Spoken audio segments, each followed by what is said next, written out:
It's time to cook with Susan Beck. Well, my last post was for a whole wheat cinnamon and raisin bread.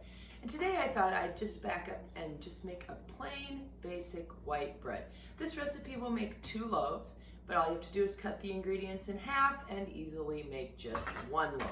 This is a great way though, like to make one for you and give one away to a friend.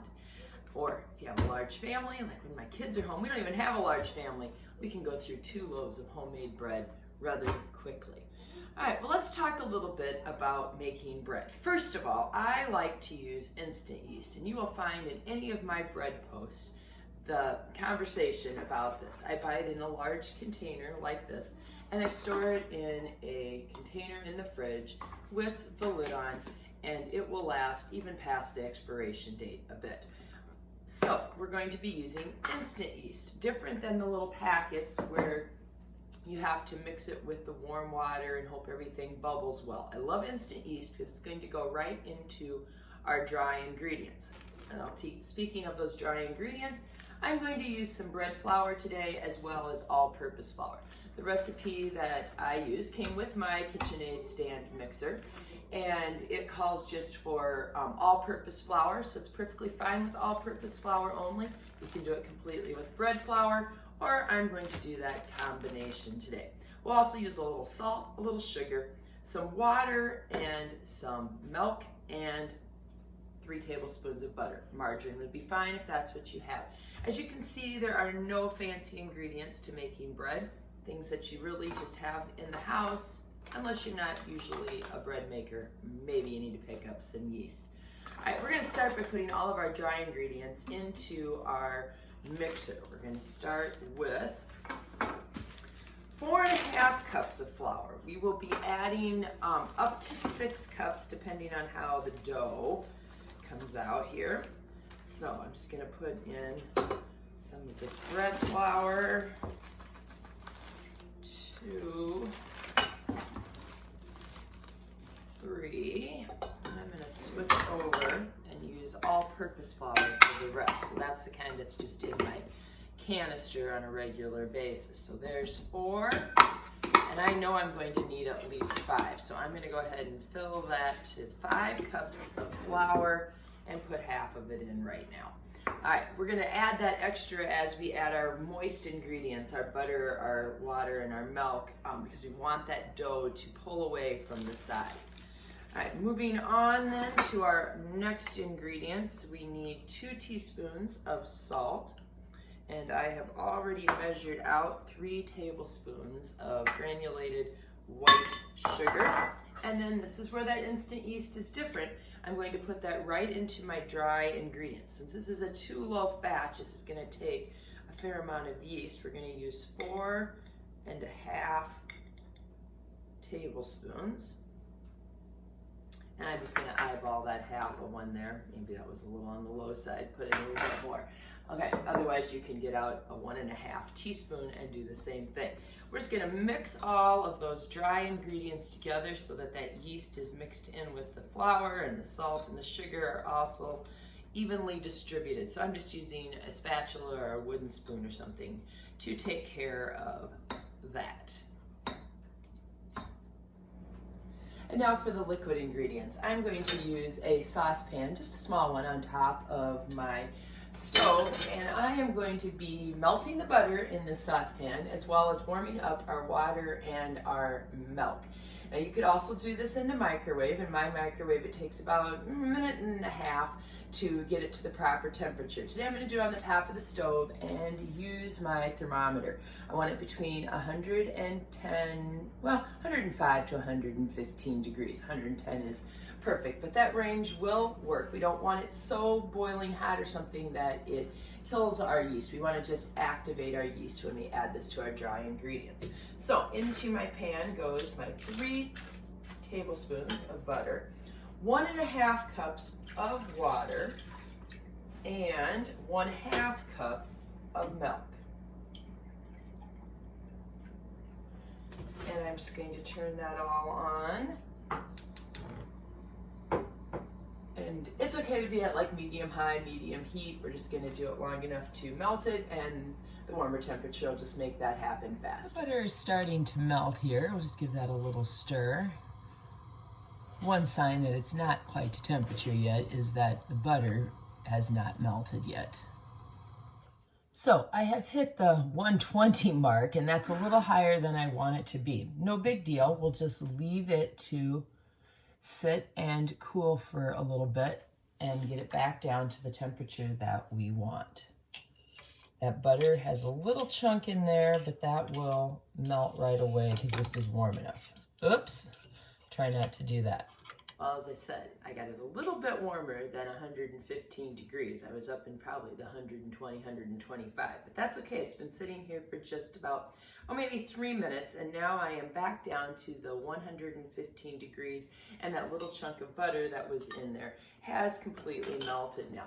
I think this is going to be easier to pour into my mixer if I put it all back into my cup with a nice pour spout.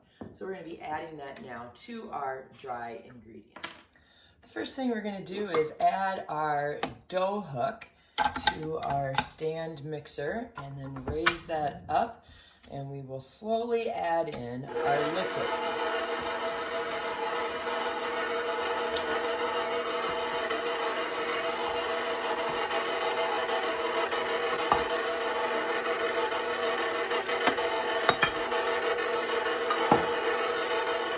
Turn the speed up a little bit.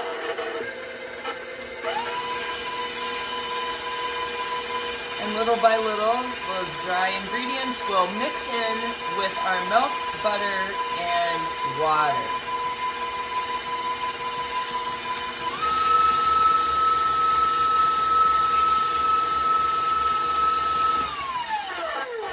Let's push those dry ingredients down in a little bit.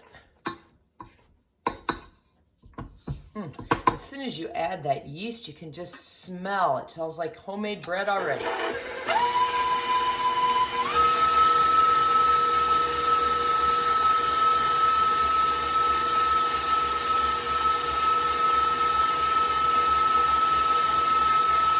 as that all gets mixed in, I'm going to add up to half a cup more flour as needed to kind of deal with the stickiness.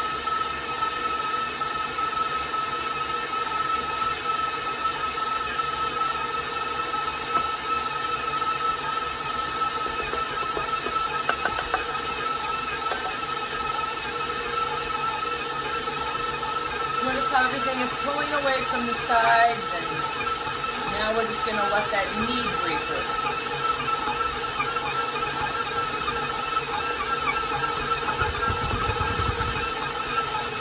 You want to knead it for about 2 minutes.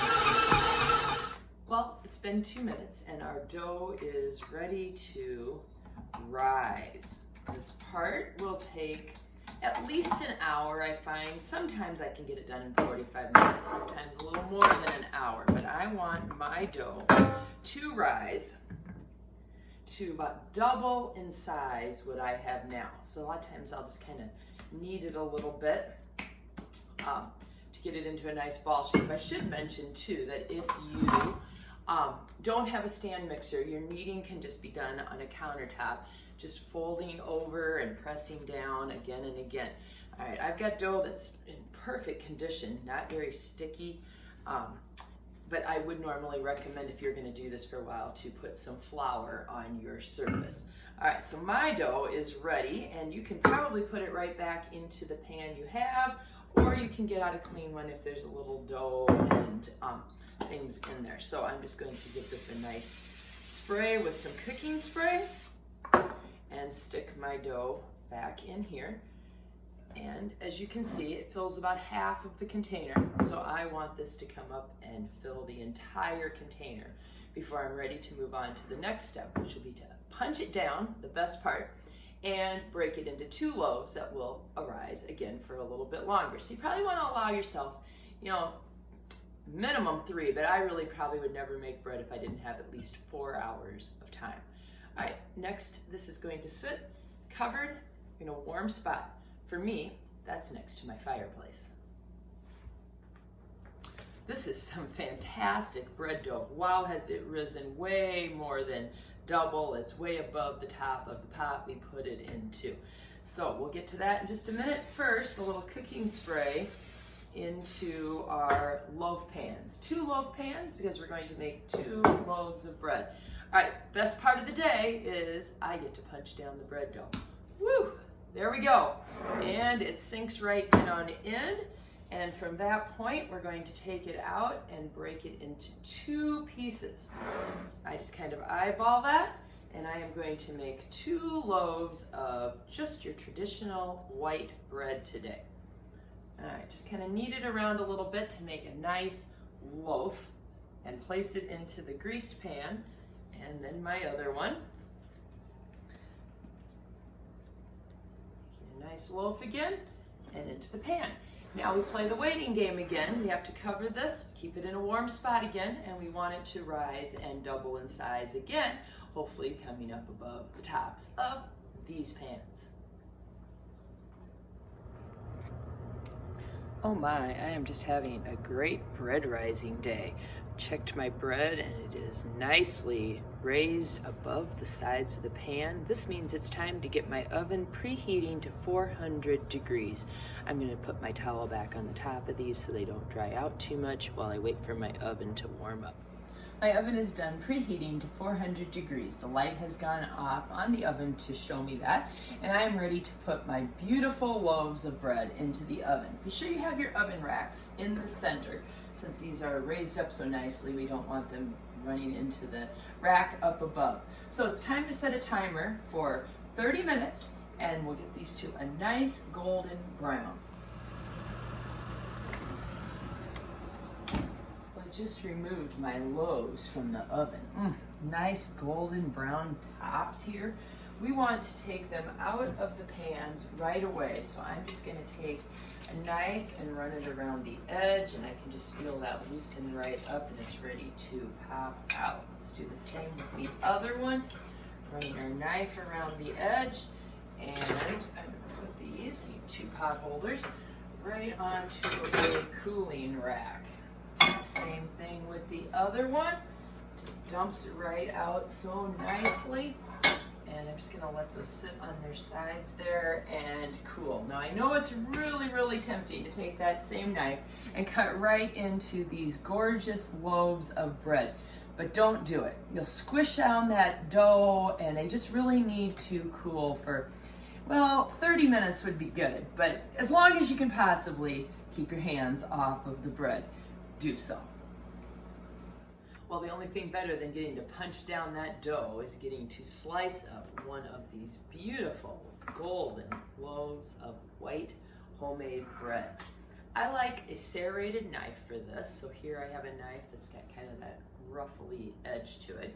I'm just going to cut right into this. Check out the light texture that we have on this bread.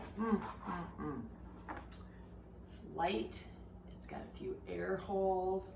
This is going to be so good. Time to get a little butter and lather up this piece of bread. Oh.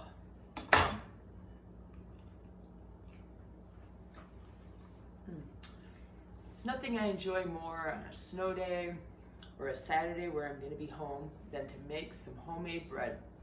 It makes the house smell great, and it sure beats the taste of any bread you can buy in the store. Don't be afraid of trying to cook with yeast and try some of my bread recipes. I'll put some links below to several of them.